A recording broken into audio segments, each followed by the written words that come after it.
ஞானானந்தமயம் தேவம் நிர்மலஸ்படிகாகிருதிம் ஆதாரம் சர்வ வித்யானாம் ஹயக்ரீவம் பாஸ்மகே. நேயர்கள் அனைவருக்கும் அஸ்ட்ரோ கேஎஸ்ஐயங்காரின் பணிவான நமஸ்காரங்கள்.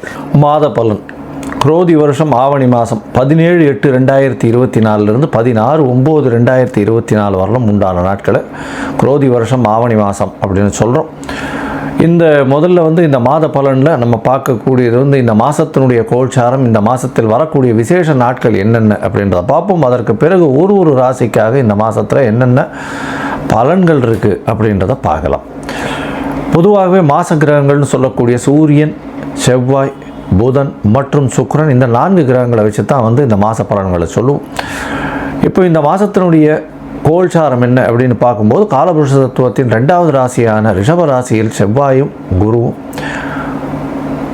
கடக ராசியில் புதன், சிம்ம ராசியில் சூரியன் மற்றும் சுக்கிரன், கன்னி ராசியில் கேது, கும்ப ராசியில் வக்ரம் பெற்ற சனி பகவான், மீன ராசியில் ராகு. இந்த மாதம் 17ஆம் தேதி ஆவணி மாதம் பிறகுறது 17ஆம் தேதி கார்த்தால ஒரு 6-6:15 மணிக்கு சூரியன் ஒரு மாதத்திலிருந்து ஒரு ராசியிலிருந்து அடுத்த ராசிக்கு போகிறார். இது சௌரமான மாதம் அப்படின்ற வழக்கத்தில் நம்ம கொண்டாடுறோம். இதன் மூலியமாக சூரியன் ஒரு ராசியிலிருந்து அடுத்த ராசிக்கு செல்லக்கூடியதை சௌரமான மாதம் அப்படின்னு சொல்லக்கூடியது.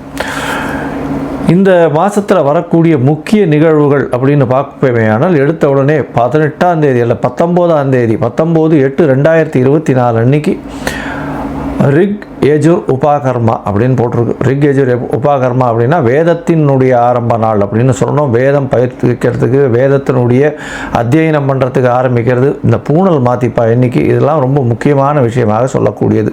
வேதத்தினுடைய நாள் இதுதான் ஆரம்பிக்கக்கூடிய நாள் அப்படின்றது, வேத அத்தியனம் பண்ணுறதுக்கு சொல்லிக்கிறதுக்கு இதுதான் ஆரம்பிக்கக்கூடிய நாளாக எடுத்துக்கொள்ளப்படுகிறது. வேதத்தினுடைய நாளாக சொல்லக்கூடியது இது. 5/9/2024 அன்னைக்கு சாம வேதத்திற்கு உண்டான உபாகர்மா. அந்த காலகட்டத்தில் 20ஆம் தேதி 20/8/2024 அன்னைக்கு காயத்ரி ஜபம் எல்லாருக்குமே ஒரே நாள்லேயே வந்துடுறது.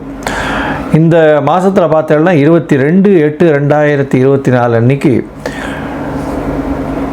மகா சங்கடகர சதுர்த்தி, வாஸ்து நாள் வேறு. அன்னைக்கு மகா சங்கடகர சதுர்த்தி அப்படின்னு சொல்லும்போது தேய்பிறை சதுர்த்தி, வாஸ்து நாள் வேறு. வாஸ்து நிதிரை விடும் நாள். ஒரு வருஷத்துக்கே ஒரு 8 நாள் தான் வாஸ்து நிதிரை விடுறார். இந்த காலகட்டத்தில் தோஷம் எதற்குமே கிடையாது. அதாவது திதி, வாரம், நட்சத்திரம் எந்த தோஷமுமே கிடையாது. இந்த வாஸ்து புருஷன் கண் விழிக்கும் பொழுது பார்த்தேலையானால், அதாவது மதியம் 2:31 4 மணி வரலும், அதாவது 4:01 வரலும் வாஸ்து புருஷன் கண்விழிக்கும் நேரம்.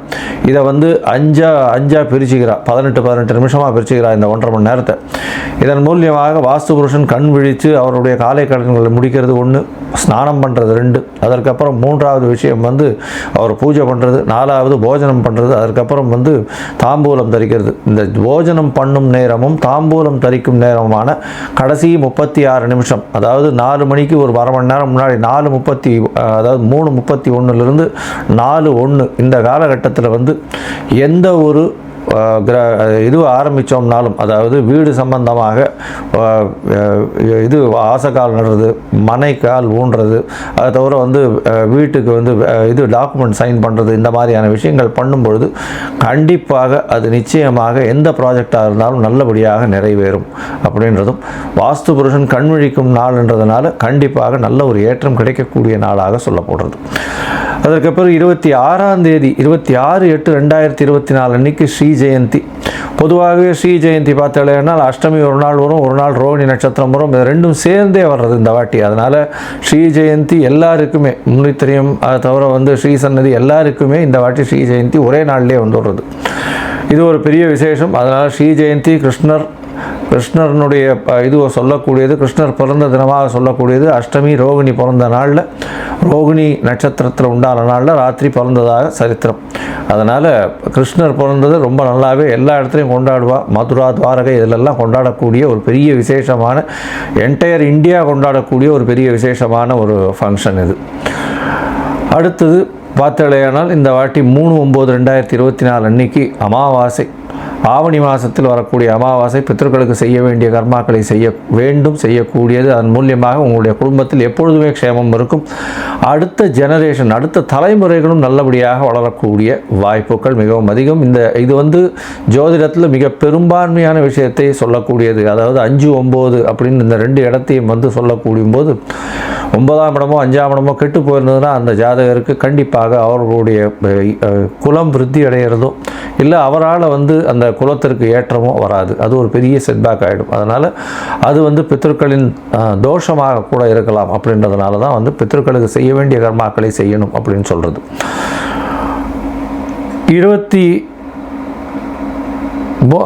அதற்கு பிறகு பார்த்தாலேயானால், அதாவது 5ஆம் தேதி அன்னைக்கு 5/9/2024 அன்னைக்கு பார்த்தேன்னா எஜுரூபாகரமாக ஏற்கனவே சொல்லிட்டு, அதுக்கப்புறம் 7ஆம் தேதி அன்னைக்கு விநாயக சதுர்த்தி, 7/9/2024 அன்னைக்கு விநாயக சதுர்த்தி, வளர்பிறை சதுர்த்தி.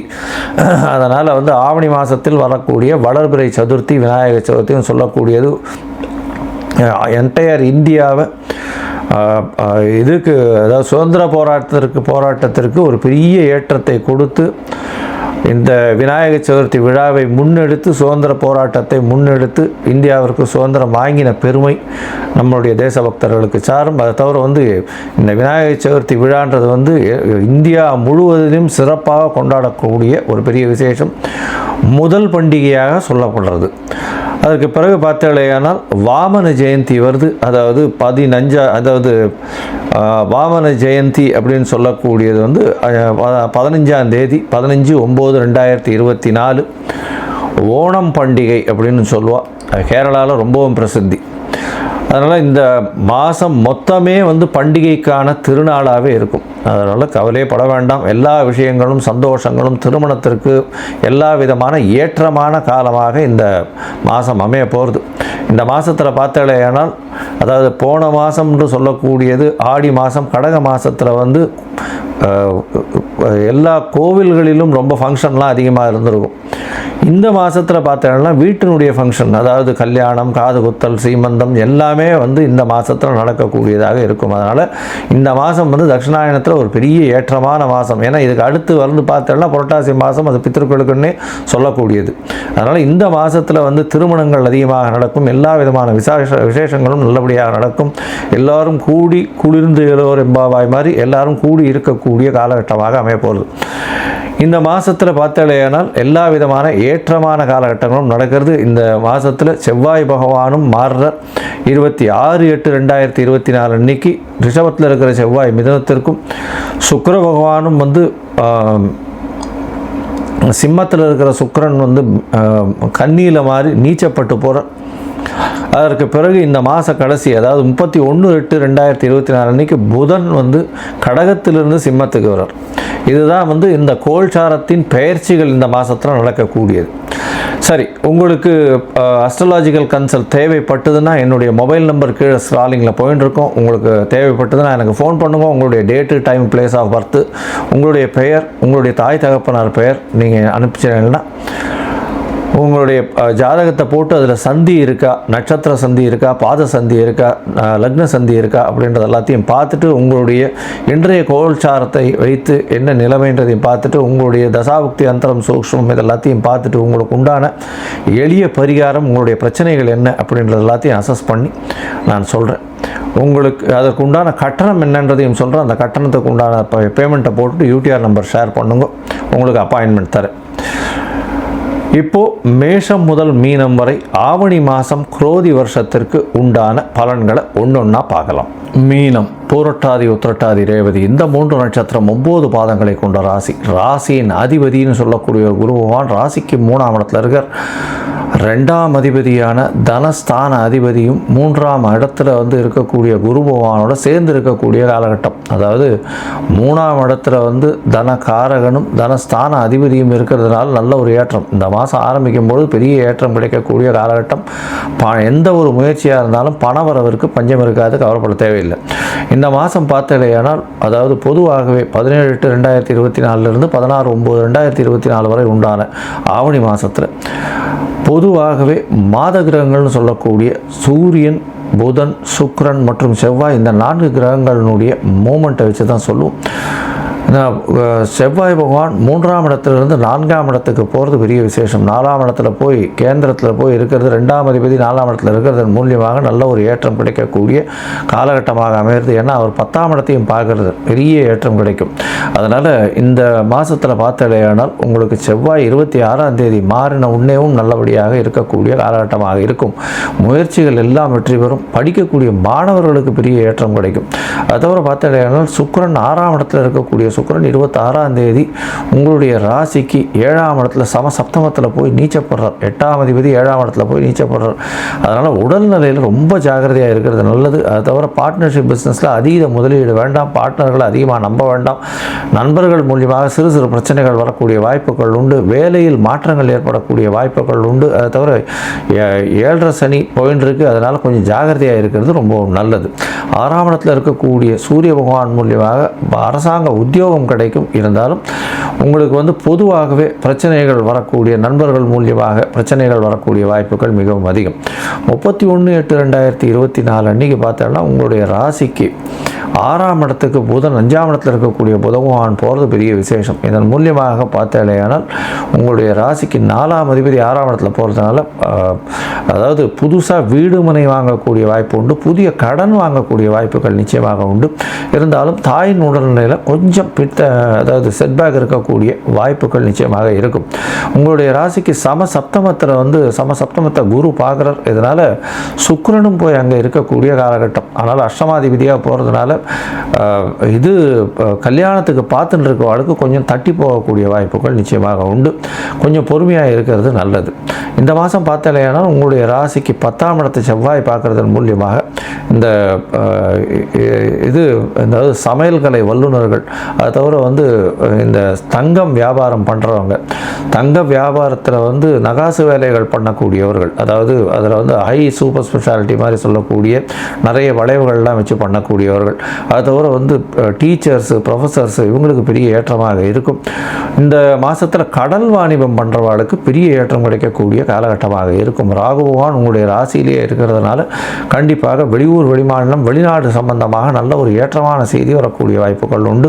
தொழிலில் ஒரு அபிவிருத்தி இருக்கக்கூடிய காலகட்டமாக இருக்கும். இருந்தாலும் பொறுமையாக இருக்கிறது நல்லது. தந்தையின் உடல்நிலையில் சற்று பின்னடைவு இருக்கக்கூடிய காலகட்டம் ஏற்கனவே சொல்லியிருக்கேன். தாயின் உடல்நிலையில் நல்ல ஒரு ஏற்றம் இருக்கும், கவலைப்பட தேவையில்லை.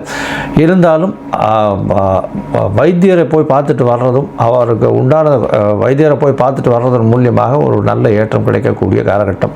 படிக்கக்கூடிய மாணவர்களுக்கு நல்ல ஏற்றம்.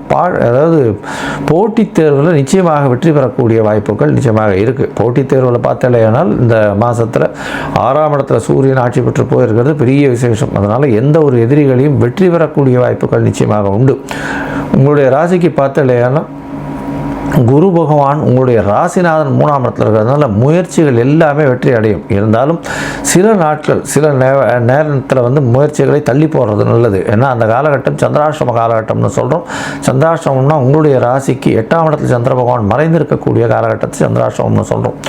ஒருவேளை நீங்கள் அந்த சந்திராஷ்டம காலகட்டத்தில் ஏதாவது ஒரு முயற்சி பண்ணீங்க அப்படின்னா அது தடங்கள் வரக்கூடிய வாய்ப்புகள் மிகவும் அதிகம். ஏன்னா மதிகாரகன் அதாவது மறைந்திருக்கக்கூடிய காலகட்டத்தில் மதி மயங்கக்கூடும், தவறான முடிவுகள் எடுக்கக்கூடும் சொல்கிறோம். ஒருவேளை நீங்கள் பண்ண வேண்டிய கட்டாயம் ஏற்பட்டால் நீங்கள் அருகில் இருக்கக்கூடிய சிவன் கோவிலில் உங்களால் முடிஞ்ச அளவுக்கு பசும்பால் கொண்டு போய் கொடுத்துட்டு போங்க. அதனால் சந்திராஷ்டமத்தின் தாக்கம் நிச்சயமாக குறையும் அப்படின்றத சொல்கிறோம். இந்த மாதம் நீங்கள் ஆவணி மாதம் அருகில் இருக்கக்கூடிய கற்பக விநாயகர் கோவிலுக்கு போயிட்டு அதாவது ஒரு 9 தேங்காய் உடைச்சிட்டு வாங்கும். சூறு தேங்காய் உடைங்க. ஏன்னா உங்களுக்கு சப்தமத்தில் கேத்து பகவான் இருக்கிறதும் சனி பகவானுடைய பிரச்சனைகள் இருக்கிறதும், அதாவது 7.5 சனி நடக்கிறதுனால கண்டிப்பாக இந்த மாதம் பிள்ளையார் சதுர்த்தி வேறு வருது. கண்டிப்பாக போய் ஒரு 9 தேங்காய் உடைச்சிட்டு 9 பிரதட்சணம் பண்ணுங்க, 9 தோப்புக்கரணம் போடுங்க. எல்லா விதமான கிரகங்களையும் கட்டுக்குள்ளே கொண்டு வருபவர் ஆஞ்சநேயரும் விநாயகரும் சொல்கிறார். அதனால் விநாயகரை போய் பார்த்துட்டு வர்றதன் மூலியமாக உங்களுக்கு எல்லா வித தடங்களும் அன்றி எல்லா விதத்திலும் ஏற்றங்கள் கிடைக்கக்கூடிய காலகட்டமாக அமையும்.